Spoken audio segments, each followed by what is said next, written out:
Dalam nama Bapa dan Putra dan Roh Kudus. Amin.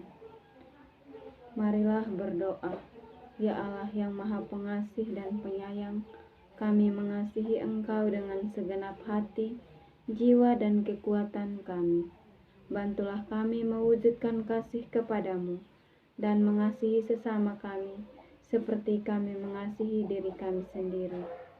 Kami mohon rahmat-Mu agar kami dapat mengasihi sesama seperti Kristus telah mengasihi kami. Demi Kristus Tuhan dan pengantara kami. Amin. Tuhan sertamu dan sertamu juga. Inilah Injil Tuhan kita Yesus Kristus menurut Markus.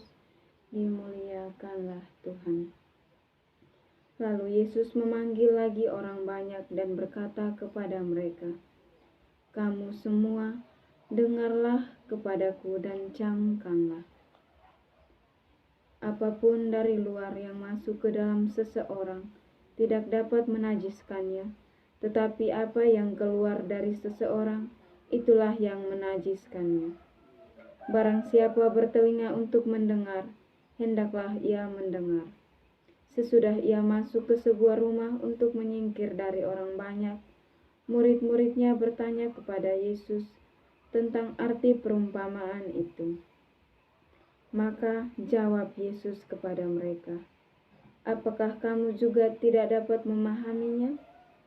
Tidak tahukah kamu bahwa segala sesuatu dari luar yang masuk ke dalam seseorang tidak dapat menajiskannya, karena bukan masuk ke dalam hati, tetapi ke dalam perutnya, lalu dibuang di jamban.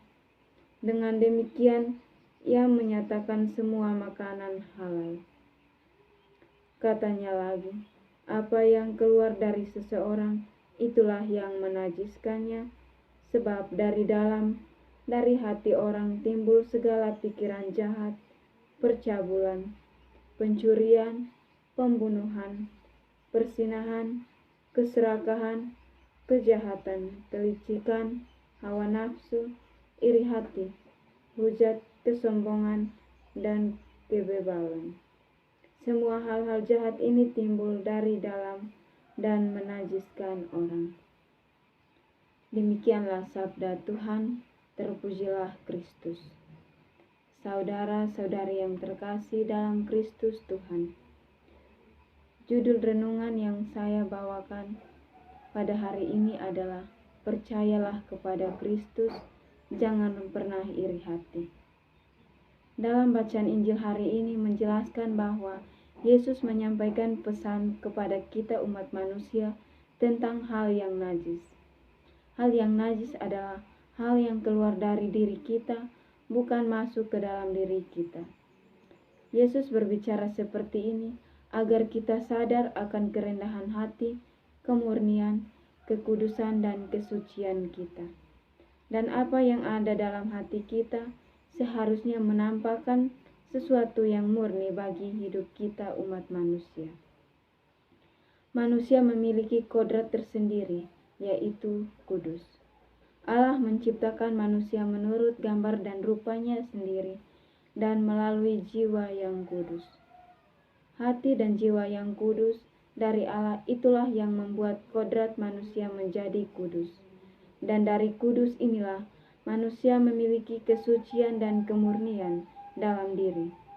Saudaraku sekalian, hal yang tidak kudus dalam diri manusia adalah pada saat manusia membuat sesuatu dengan hal yang kotor, sehingga semuanya menjadi hancur dan tidak sesuai dengan kasih Allah. Allah juga menciptakan alam yang indah, dan alam yang indah menjadi rusak karena kita manusia yang menghancurkannya dan tidak mau menjaganya. Padahal Allah sudah memberikan kita segala sesuatu yang kudus. Saudara-saudari yang terkasih dalam Kristus Tuhan, semua ini tergantung dari kita manusia, dari cara kita sendiri. Marilah kita menghapus dan meninggalkan keburukan yang ada dalam pikiran kita, agar kita hidup menurut kehendak Allah dan menjadi manusia yang memiliki kodrati kekudusan. Semoga. Doa penutup. Marilah berdoa. Allah Bapa yang Maha Kasih, puji dan syukur kami haturkan kehadirat-Mu. Terima kasih Tuhan, karena telah menyertai kami dari hari kemarin hingga saat ini.